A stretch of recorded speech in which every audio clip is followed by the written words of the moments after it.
안녕하십니까. 고승우 박사의 속속속입니다.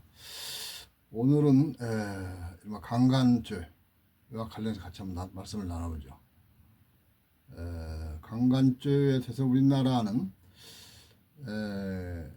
좀 시대에 뒤떨어진 그런 그 법의 개념을 현재 시행하고 있죠. 그러니까 일부 유럽 국가들은 보면은 이 강간에 대해서 말이죠. 피해자가 동의를 했느냐 안 했느냐 그것만으로써 이제 그 강간의 유무를 가리고 있는데 한국은 그렇진 않죠. 한국의 경우에 헌법은 가해자의 폭력적 행위에 대해서 피해자가 얼마나 저항했느냐 이제 그런 부분에 이제 초점을 맞춰서 그 지금까지 이제 재판을 하고 있는데 이게 좀 후진적이라는 거죠. 왜냐하면 인간의 그 행위에서 보면 말이죠. 아주 그 결정적인 위급한 순간 저항할 수 없을 정도로 굉장한 심리적인 압박감을 느낄 경우에는 전신에서 힘이 빠지는 말이죠. 이 무기력증을 느끼는 부분이 있더라. 그러니까 이 강간의 경우 가해자와 피해자의 관계를 보면은 굉장한 상황이잖아요. 그러니까 그 부분은 뭐 폭력이 있고 그다음에 위협이 있고 그래서 이제 그 가해자가 이제 완력으로 힘으로 이제 그 욕구를 충족하는 것인데 피해자가 그런 경우에 그 저항하기 어렵다, 저항할 수 없다.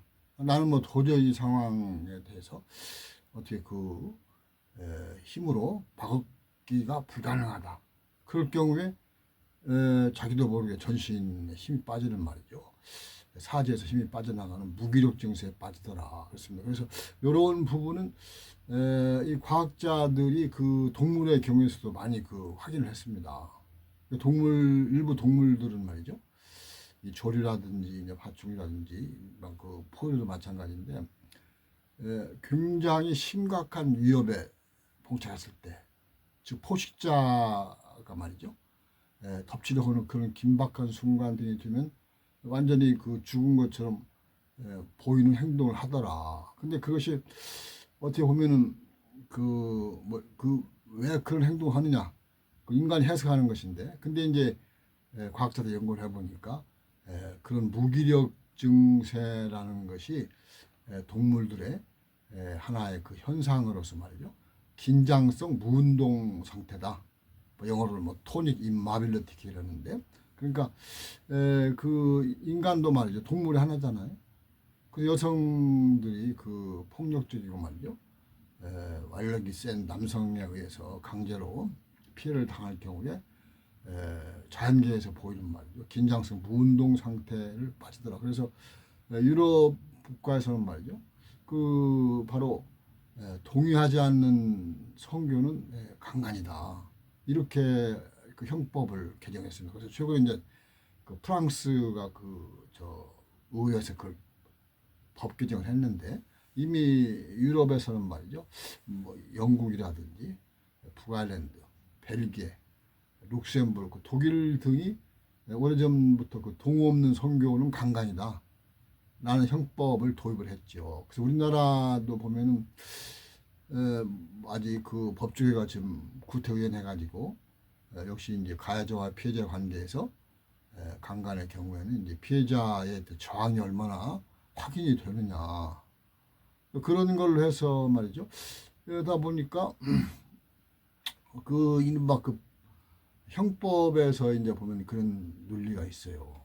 그 이제 피해자의 범죄 유발론이라는 그런 것이 있는데, 그러니까 예를 들어서 우범지대라든지 범죄 발생이 가능한 장소에 가지 않았다면 그런 피해가 발생하지 않았을 거 아니냐, 왜 갔느냐. 그래가지고 피해자에게만 책임을 묻는 이제 그런 식으로 그 하는 이론이 있습니다. 그래서 그럼 바로 그런 부분이 범죄학에서 보면 피해자 범죄 유발 이론인데, 그러니까 성범죄에 대해서도 이런 부분에 이제 그 우리 법원에서는 이제 그 판결에 좀 참작을 하는 뭐 그런 경향도 좀 있습니다. 그러니까 뭐 예를 들어서 그 성욕을 유발하는 말이죠. 그 옷차림이냐 아니면 뭐 언행을 했느냐 뭐 그런 식인데 그런 것은 어떤 그 가해자가 말이죠. 피해자에 대해서 어떻게 판단하냐 그건 가해자 몫이잖아요. 그러니까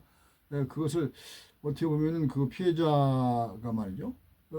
아무 그저 생각 없이 어떤 그 멋을 부리기 위해서 이제 옷을 뭐 좀 그 미니스커트를 입었다든지 뭐 말도 좀 이렇게 그뭐 귀엽게 보이도록 했다든지 할 수 있는데 뭐 가해자는 그런 부분에 대해서 지금 성범죄를 저질러도 괜찮은 상황이구나. 저쪽의 심리 상태가 말이죠. 보니까 상당히 나한테 우호적이다. 그런 식으로 이제 받아들인다는 것인데 이게 이제 보면은 그 반쪽짜리 논리라는 것이죠. 그래서 바로 이제 그 아까 말씀드린 대로 이제 그 이 성폭력이라고 하는 말도 굉장히 그 폭력적이고 그다음에 여성으로서는 뭐 심각한 상황이잖아요. 그러다 보니까 역시 그 생물학적으로 보면 말이죠.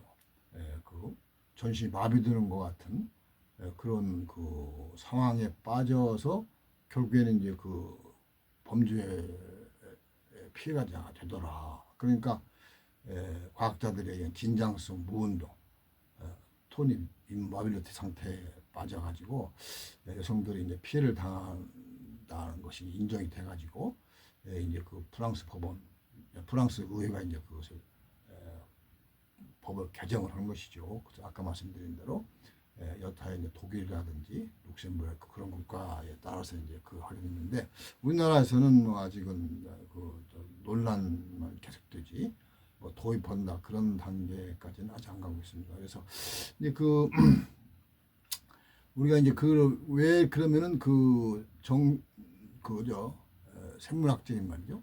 무기력증에 빠질까 해가지고 이걸 또 그 조사한 바가 있어요. 조사를 해 보니까 이제 그런 증세가 이제 그런 부분이 확인이 됐는데 이게 보면은 2011년 5월에 보면은 이제 그좀 얼어붙는 듯 마비 상태가 성폭력 피해자 등에 의해서 일어나는 것이 아닌가 해가지고 어떤 연구소가 이제 조사를 했어요. 성폭행 당한 여성분들 상대로 조사를 했더니 70%가 그 폭행당할 정도 상당한 정도의 긴장성 무운동 상태를 경험했다. 그 다음에 이제 48%는 그 상태가 극심했다. 이렇게 답변했어요. 그래서 이제 그 긴장성 무운동 상태가 말이죠. 어떤 그 최면이라든지 뭐 그와 유사한 상태더라.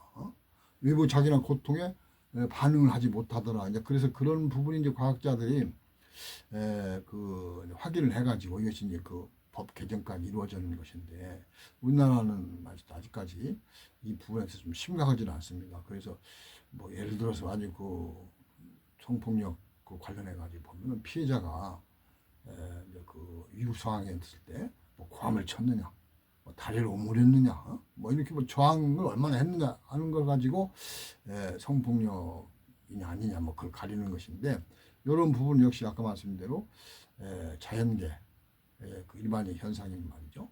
그저 긴장성 무운동 상태, 완전히 뭐 최면 상태에 빠진다든지 뭐 그런 유사한 상태로 해서 저항을 할 수가 없더라. 이제 그런 부분에 대해서 좀 국내 학계라든지 법조계가 좀 더 심각하게 고려했으면 좋겠습니다. 근데 우리나라도 보면은 미성년자의 경우는 이제 그 피해자 동의 여부와 관계없이 일단 성관계 자체를 이제 범죄로 처벌하고 있죠.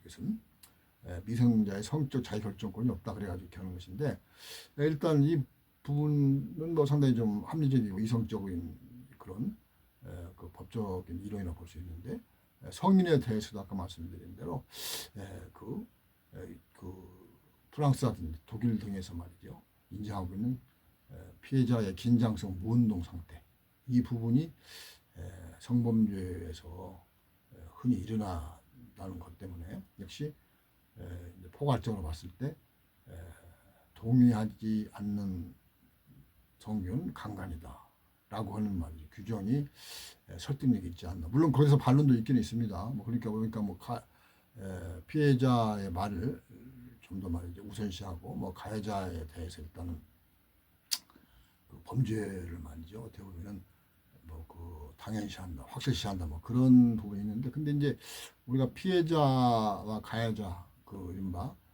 성적인 그런 관계에서 봤을 때 그건 좀 심각한 갑과 을의 관계잖아요. 그래서 이런 부분이 우리나라에서도 좀 그 심각하게 반영이 돼가지고 사회가 좀 더 건전하고 유쾌해졌으면 좋겠다라는 걸로 오늘 말씀 마치겠습니다. 감사합니다.